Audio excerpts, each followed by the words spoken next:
Hello TikTokers, I'm Black Point News on YouTube, and yes, I'm doing a series of videos about narcissism. I will pop in other subjects as well, but for now I've just been, not going to say summoned or called, but I've just had this inspiration to do these videos, and I'm hoping that they will help someone out there, because I think Christian people, or just people who are kind-hearted and are vulnerable, are most susceptible to narcissists. And I have to ask myself, should narcissists, should we take pity on them? Should we feel sorry for them? What we do hear a lot is about people they hate them, they want to kill them, they can't stand them, they're so hostile towards them. And we have to ask ourselves, how did a narcissist become a narcissist? A narcissist normally becomes a narcissist because the parents manipulated them to get what they want. Their love was conditional. The narcissist was ignored in their childhood and formative years. They weren't acknowledged. They were discarded. Whatever they wanted were discarded. So when they grew up into adults, they felt the need to demand what they didn't get in childhood.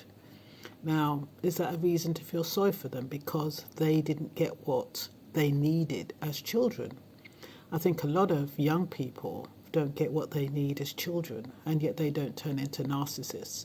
But maybe they do. But like I always say, there are different levels and different types of narcissists, and we all operate at our own level. And so I guess that's probably why there are different stages in narcissism and types of narcissists, because if some people are bound to have been more deprived of validation than others. I've watched films and I've seen it in families where some parents, they are always validating their children and putting their arms around them and talking to them and acknowledging what they're doing.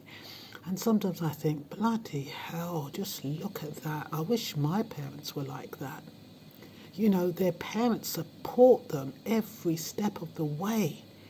And then you get another parent who just literally just discards the child, tells them to go into their room. Whatever the child is saying, they ignore it, or they shout over the child. And, those are the children who who have narcissistic behaviours or traits. And so do we feel sorry for them? Do we feel sorry because they've grown up and have decided that we are now a victim of their childhood, and so we must take the brunt of what happened to them? We shouldn't have to. It's not our job to feel sorry for them. It's not our job to rescue them. And, with all their hard luck stories and everything else that goes with the reason why they were so badly treated when they were young, and then it's almost like we're supposed to take responsibility for that. Yeah, we can have some empathy for them. We can even understand what they've gone through, and we can show compassion. But that doesn't mean that the narcissist needs to take the pee. It doesn't mean that the narcissist needs to feel entitled. It doesn't mean that the narcissist is entitled to live off of you, take from you, and expect you to give them because their parents didn't give them. But that's what happens. So anyway, I'm just going to read this quickly. I like to give a little summary and then read my notes so I don't miss anything. This was inspired or taken from Narcissist Exposed. Okay. You can deprive a narcissist of love, validation, emotion, and compassion because they have peed you off, leaving them helpless, lonely, and sad. But why do they behave the way they do? And should we sympathise with them? Because when they pee us off, we don't want to give them love. We do not want to give them validation. We don't think that they deserve it, and nor should they deserve it. So, but have you seen what happens to them? They become like little children. They end up saying they'll do anything for you because they want that love and that validation back. Sometimes they've gone a step too far, and they can't retrieve that love and validation from you. But as long as they can, they will try their best. Okay, when you deprive a narcissist of validation, it is very unsettling for them. They become quite pitiful to watch. It can be destructive for a covert or maladaptive narcissist who has an inherent desire for validation. And those are probably the ones I was talking about through childhood who have been deprived of validation.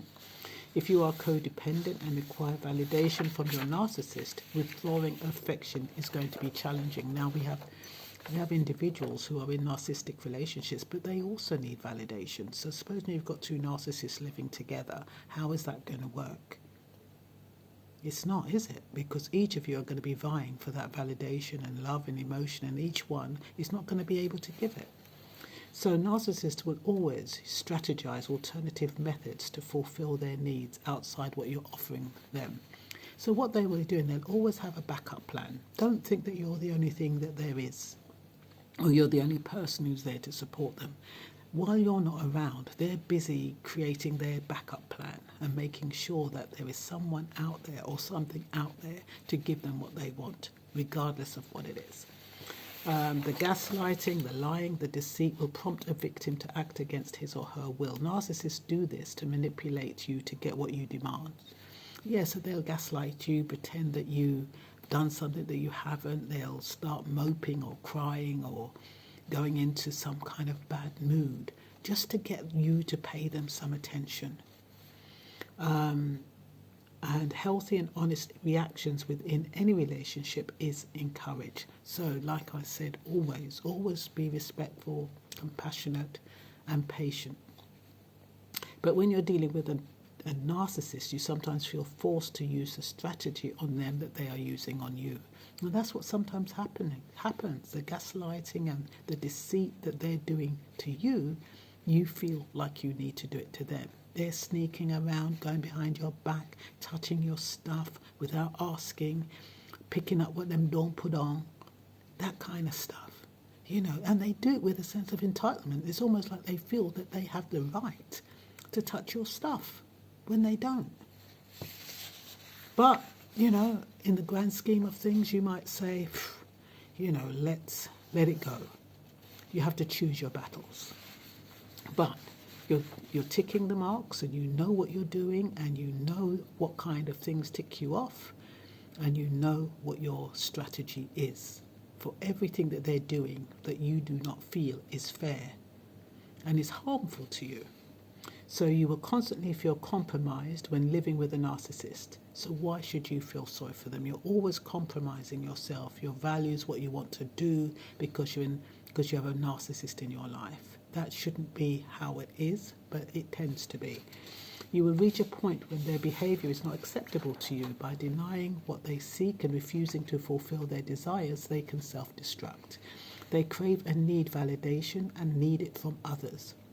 If they are unable to obtain validation, it triggers childhood wounds, similar to how their parents treated them by ignoring them when they did not do as they were told. The narcissist adopts the same approach, punishing you, manipulating you to get you to do as you are told. No one ever tells them that they are wrong, probably because the people in their lives do not know what is happening, do not know how to explain it, or are so preoccupied with how they are feeling that they just want to get rid of them and let them sort it out themselves. Like I said, this video was prompted by one I was listening to by Narcissist Exposed, and it just inspired me to elaborate on it. Parents who manipulated their children to conform do not realize that they're creating monsters in the form of narcissists, so the cycle is repeated. When you withdraw validation, attention and love, the narcissist undergoes insignificant stress. You may think they can get what they get from you from anyone, but it is never the same. Remember, narcissists only pick people who are special. They probably only want you. There is usually something quite unique about you that you provide, so they become fixated on you. You fulfill a specific purpose that elevates them. Withdrawing it makes them feel like they are nothing, especially coming from a childhood where they were disregarded and their existence hardly acknowledged. They are now seeking validation to compensate what they were deprived of during childhood.